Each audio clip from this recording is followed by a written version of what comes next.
everyone, welcome to my channel. So today's video is 10 things I wish I knew before starting a YouTube channel. Let's go. The first thing I wish I knew is that it's better to do something halfway than not doing it at all or waiting until it's the right moment. It's better to not have the best editing or the best intro or the best lighting or even the best makeup and just hurry and get it over with. The second thing I wish I knew is don't pressure yourself into acting a certain way. I feel like I have two different personalities.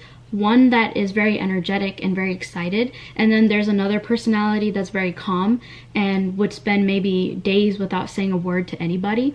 And the problem is I started to feel almost like fake because there's two people or two personalities that I have. So my advice to you is don't force yourself, because once I realized that every day is a new personality, you'll have more energy or less energy than the day before, you know? But don't let people make you feel like you're being inconsistent with who you are just because you're not the same person every day. The third thing is find lazy ways to get things done. So the two things I'm gonna mention in this point, which is really important, is Recut and Canva Pro.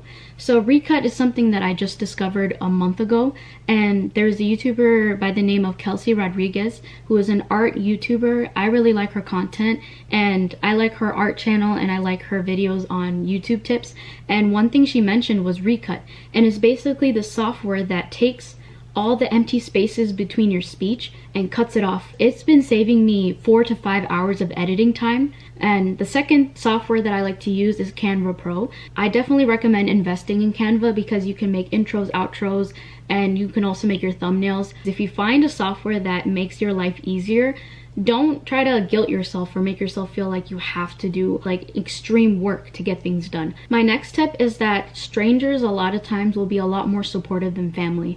So when I first started YouTube, I had maybe 20 subscribers. I remember I was sitting at 20 subscribers for almost a year. In the beginning, when I started YouTube, I would get maybe 2 to 3 viewers per video, and it would barely be anybody. A lot of times the 2 viewers were me. One account, one other YouTube account, and then another YouTube account that I have, my personal ones, because I would watch my content and be like, nice. And then I would like my own videos. It's kind of embarrassing to admit it, but for a very long time I was talking to a wall. And then one day I went from 2 viewers to 7, and I was super excited. I was like, oh my god, I got 7 viewers, I've made it, I'm gonna make it big. But then I found out that the people who found my content were family. I'm not saying family is bad or having family members interested in your content is bad, but I feel like a lot of times family members, they will most likely support strangers over your own content, because a lot of times when family gives advice, it's not for your benefit, it's more how would their content, how would their existence make me look? What would the people say? It's a lot of times it's the people that you know that will not support you, unfortunately, and it's often strangers. There is certain people, I don't know if they want me to put them on blast, but there's always these people on YouTube on my comment section that are always commenting, and it really makes me happy. I don't know if they want me to say their YouTube names, but it's really fun. I love seeing the same people, very familiar faces underneath my YouTube videos that really support me and they're really proud of my work, and it makes me happy knowing that these people are always coming back, returning. My last tip is that you don't know what video is going to be popular today or tomorrow. When I make a video, sometimes the video would get maybe 10 views and I'd be like, damn, this video did not hit well, it did not do well. And then that same video 2 years later will get so much attraction, get so many comments, and a lot of times I say that maybe you're talking about something that will be inspirational 2-3 years from now. Let me make this my last point.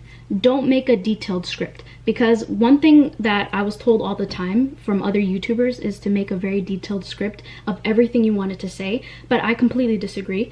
When you make a very detailed script, bullet pointing everything that you want to say, by the time you're done writing or typing it and fleshing out all your ideas, when you open up your camera, you're not interested. It's like you already talked. You know what I mean? If you're writing it down, I recommend putting it in a little note, a little post-it note.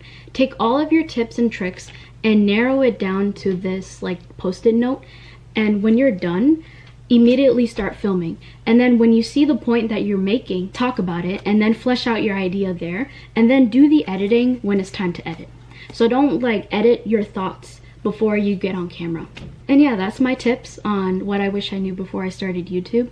Leave your comments below because I did not know what recut was until a month ago, and I was really upset because if I knew this a long time ago, it would have saved me hours and hours of my time. Because on average, it takes me 8 to 10 hours for me to edit a video. I know, I'm a very slow editor. So yeah, if you have any other tips, let me know because I would love to know. And I'll catch you in my next video. Bye.